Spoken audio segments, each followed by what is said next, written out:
अच्छा, मोनोसेकेराइड्स हम देख रहे थे, ठीक है? हमने कहा कि मोनोसेकेराइड्स जो होते हैं वो स्वीट इन टेस्ट होते हैं, ठीक है? इसके अलावा ये क्या होता है कि वाटर के अंदर ईज़िली सोलुबलाइज़ हो सकते हैं, ठीक है? क्योंकि सिंगल यूनिट है शुगर का, एज़ सच कोई प्रॉब्लम क्रिएट नहीं हो सकती इसमें, ठीक है? इसके अलावा हमने जो मेजर चीज़ देखी है मोनोसेकेराइड में जो डिफरेंशिएटिंग कैरेक्टर, अगर मैं आपसे पूछूँगी ना वाइवा में कि डिफरेंशिएटिंग कैरेक्टर मुझे मोनोसेकेराइड का बताएँ, तो आप ये बताएँगे कि एक तो ये सिंगल यूनिट है, ठीक है? दूसरी बात ये कि इसमें हाइड्रोलिसिस नहीं हो सकती, फर्दर ब्रेक डाउन नहीं करेगा। ये ऑलरेडी ही ब्रेक्ड है और बहुत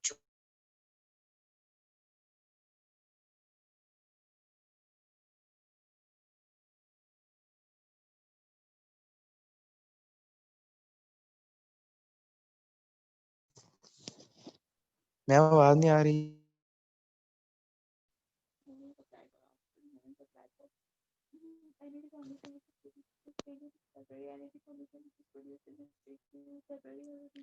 ओके, आगे हम देख लेते हैं क्लासिफिकेशन ऑफ मोनोसेकेराइड्स, ठीक है? फंक्शनल ग्रुप्स की बेस पे हमने मोनोसेकेराइड्स को 2 क्लासेस में क्लासिफाई किया है, एक एल्डोज, ठीक है?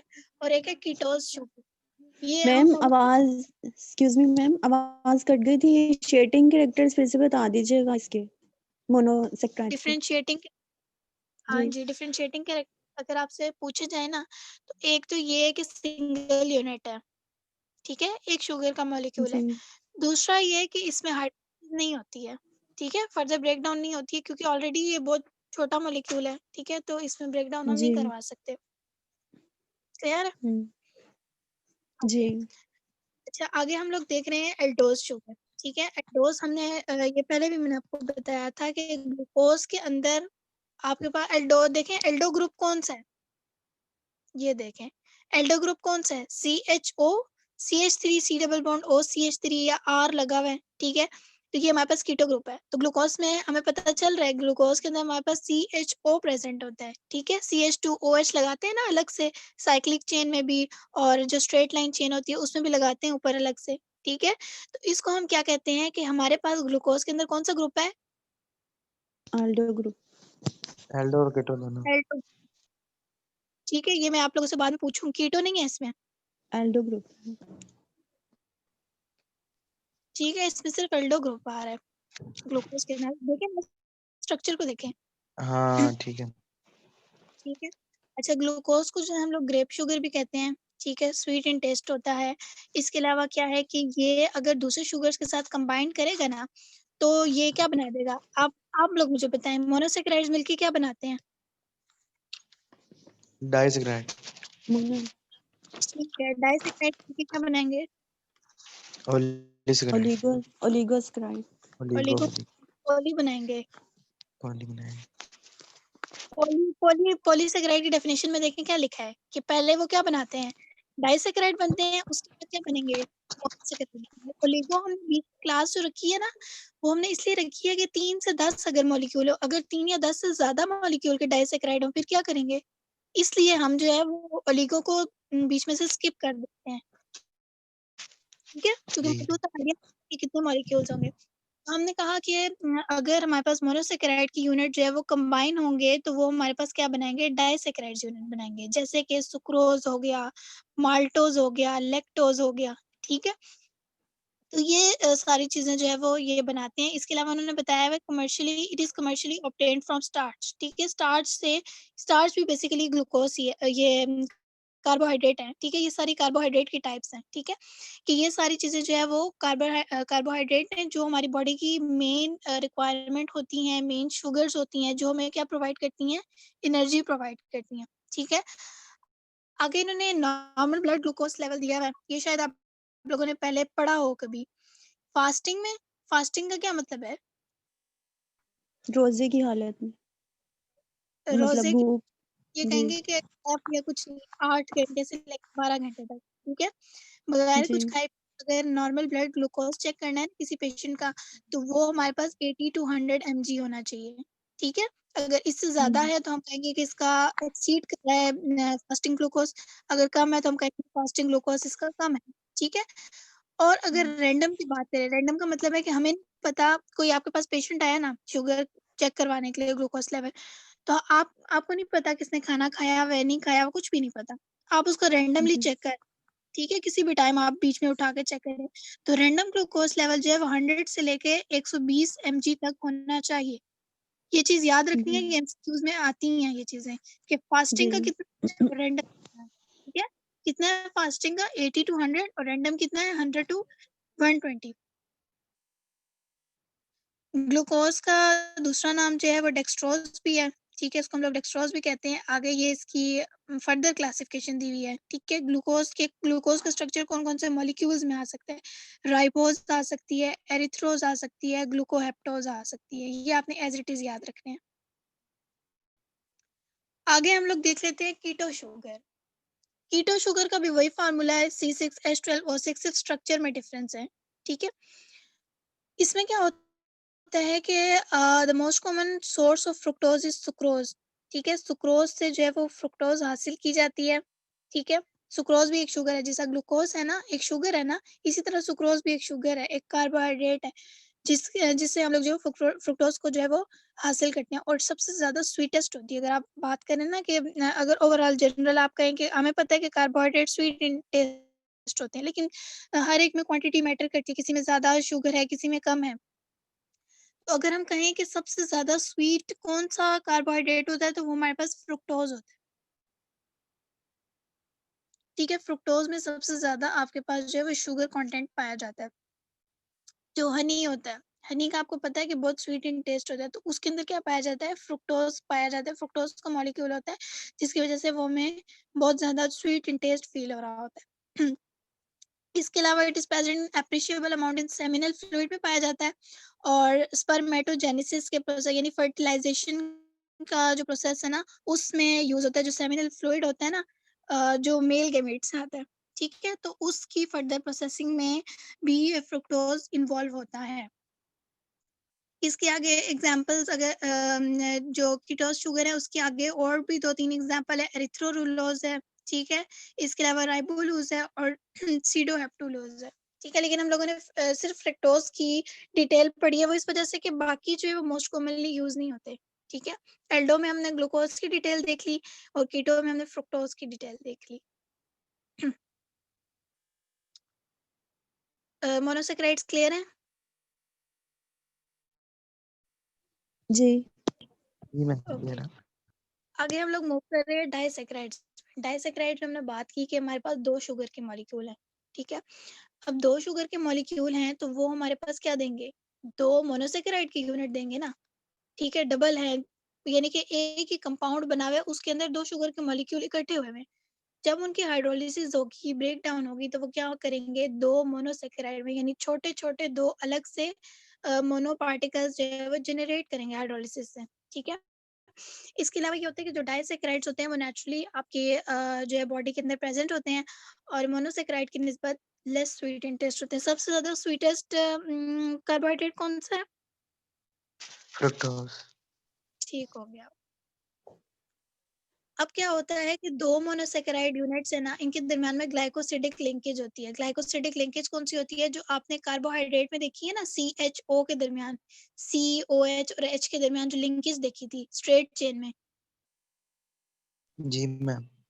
वो ग्लाइकोसिडिक लिंकेज उसको कहते हैं, ठीक है। वो ठीक मोनोसैकेराइड है। यूनिट था जी। ग्लूकोज, ठीक है। तो हम क्या कहते हैं कि जो 2 मोनोसैकेराइड यूनिट जुड़ते हैं ना आपस में, ठीक है, तो उनके दरमियान में कौन सी लिंकेज होगी, ग्लाइकोसिडिक लिंकेज होगी, जिसकी वजह से वाइट क्रिस्टलाइन सॉलिड्स डेवलप होंगे, ठीक है, यानी कि सॉलिड फॉर्म में आपके पास अपीयर होगा ये, ठीक है। इसके अलावा ये क्या होते हैं, वाटर के अंदर सोलुबलाइज हो जाते हैं, और मॉलिक्यूलर मास जो है वो हमें देखने से, नाम को देखने से ही पता चल रहा है कि मॉलिक्यूलर मास जो है इनका मोनोसैकेराइड से ज्यादा होगा, ठीक है।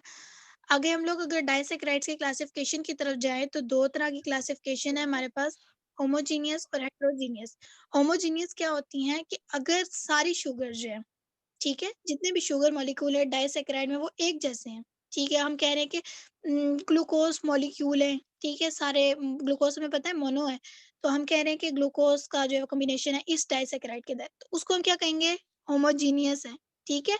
अगर हम कहें कि इसके अंदर ग्लूकोज भी है फ्रक्टोज भी है, ठीक है, तो अब ये दो अलग अलग मॉलिक्यूल हो गए, तो तब हम इसको क्या कहेंगे, हेट्रोजीनियस। होमो का मतलब, होमो वर्ड है ना, होमो वर्ड का मतलब ही सेम है और हेट्रो वर्ड का मतलब ही डिफरेंट है, ठीक है। ये वर्ड से ही क्लासिफाई कर सकते हैं हम इसको।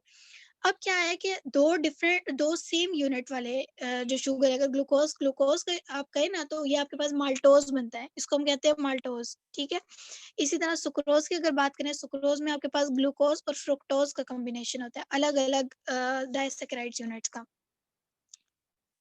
ये देखें आगे उन्होंने बताया हुआ भी है, ठीक है। सुक्रोज में क्या है, ग्लूकोज और फ्रुक्टोज का कॉम्बिनेशन है, इसको आप लोग सैक्करिन भी कहते हैं, ठीक है। और ये जो आम शुगर खाने पीने वाली यूज की जाती है ना, घर में जो आप यूज करते हैं, उसको आप सुक्रोज कहते हैं, ठीक है, ये याद रखना।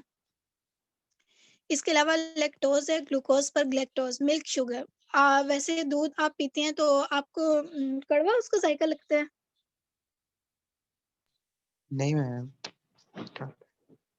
मीठा भी नहीं लगता लेकिन कड़वा भी नहीं लगता, मतलब पी सकते हैं बगैर चीनी के, ठीक है। वो इस वजह से पी सकते हैं, उसके अंदर कुछ ना कुछ अमाउंट में शुगर प्रेजेंट होती है नेचुरली, ठीक है।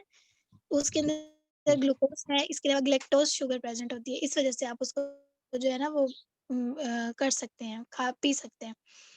तो इसको हम क्या कहते हैं, मिल्क शुगर। उसके बाद माल्टोज आ जाती है, माल्टोज का भी बता चुकी हूँ कि ग्लूकोज और ग्लूकोज का स्ट्रक्चर। माल्टोज कौन सी शुगर है, जल्दी बताएं।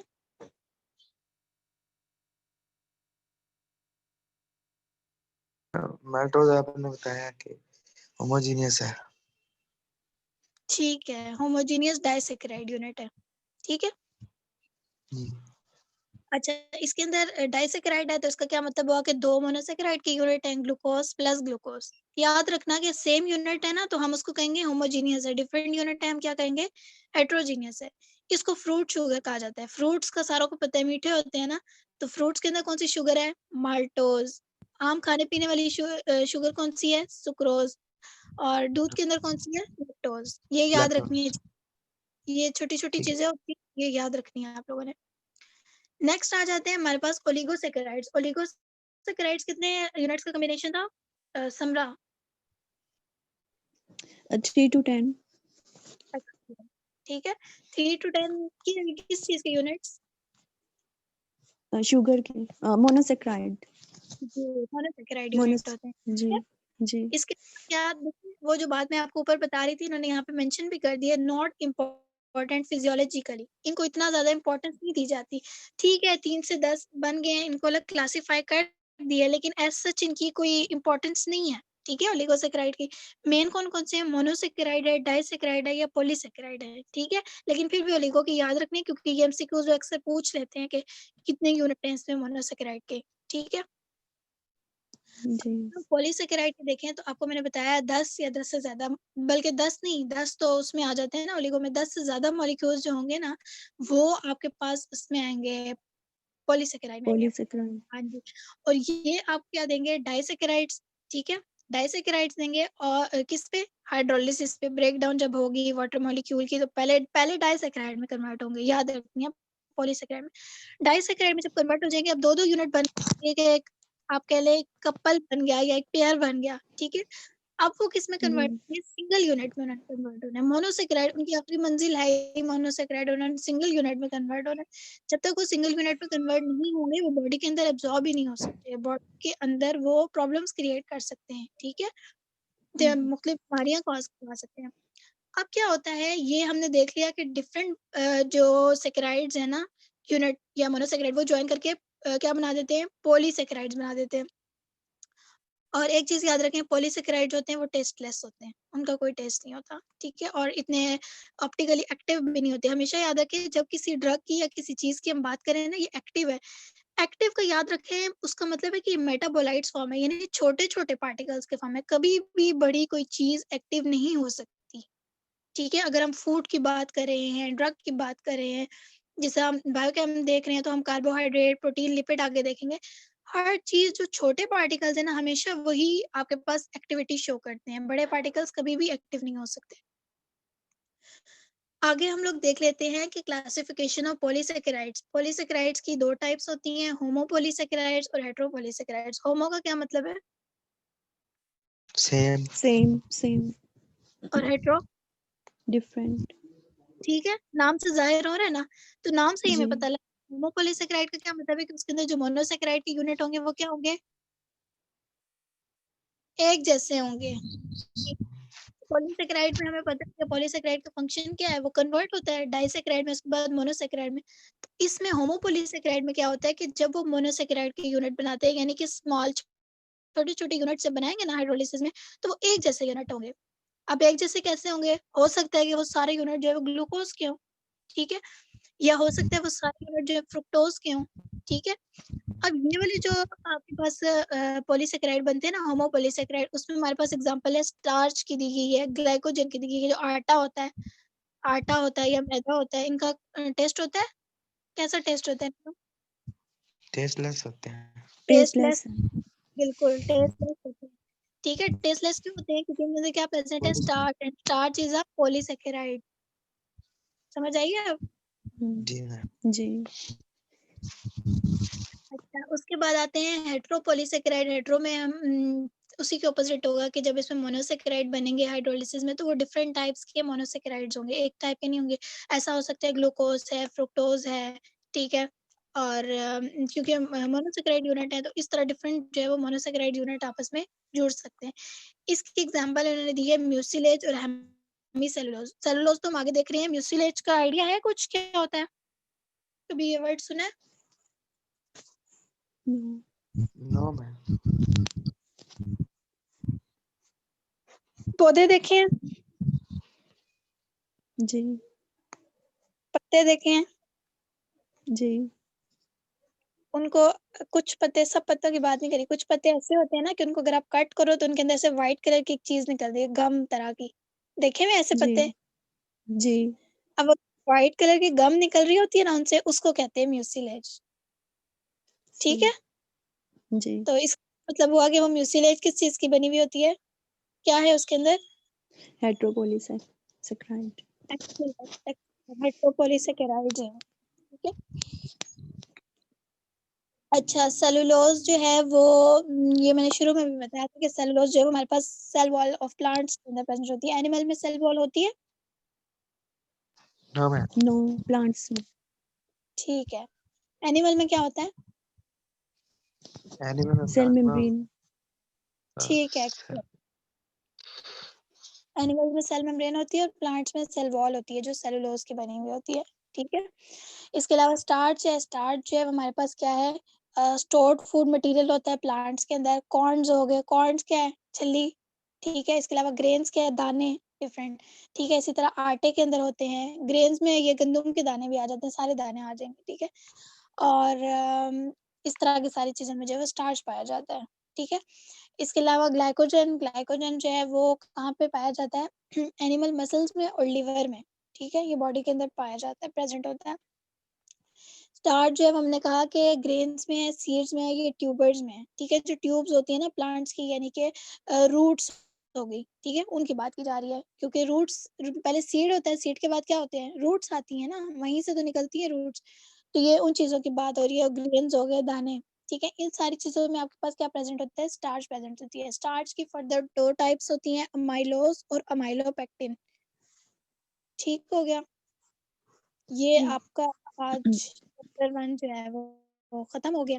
कोई सवाल है तो पूछ लें, वरना कल हम इंशाल्लाह सेकंड चैप्टर स्टार्ट करेंगे। मैम ट्यूबर क्यों? ट्यूब्स मैंने बताया ना, ट्यूब्स, ट्यूब्स किसको कह रहे हैं, रूट्स को कंसीडर कर रहे हैं यहाँ पे ट्यूब्स। सीड्स है ना, देखिए प्लांट किस तरह बनता है, सीड है, ठीक है, सीड जर्मिनेट होता है, सीड की जरा जर्मिनेशन होती है, उसकी आप कह लें कि ब्रांचेस निकलती हैं बिल्कुल ट्यूब्स की तरह की, ठीक है, उसको आप ट्यूबर्स जैसे कह रहे हैं। जैसे जी, मूली गाजर। मूली गाजर भी ट्यूबर्स में आ जाएंगे। मूली गाजर में कौन सी ट्यूब्स की बात कर रही हैं? नहीं मैम, ये ना ट्यूबर्स ही है ना। ये मैंने पहले पूछा था ट्यूबर्स क्या होते हैं, जब पहले पढ़ रहे थे वो सर ने कहा था कि ना वो आलू होता है ना, आलू जब वो पड़ा रहे ज्यादा देर तो उसके जो मतलब नहीं नहीं नहीं, उनको उसकी जो बर्ड्स आंख कहते हैं, वगैरह बर्ड्स उसको कहते हैं। बर्ड्स वो कहते तो हैं, बर्ड्स बर्ड्स। हैं। अच्छा वो बर्ड्स होते हैं, ठीक है। ये ट्यूबर्स है ना, ये जमीन के अंदर होते हैं। वो आलू पड़ा रहे काफी देर, मुझे पता है वो कौन सी आंखें बनती हैं, उनको बर्ड्स कहते हैं। वो डिवीजन करना शुरू कर देता है। ठीक, हाँ मैम वही वो भी ऐसे ही होगा।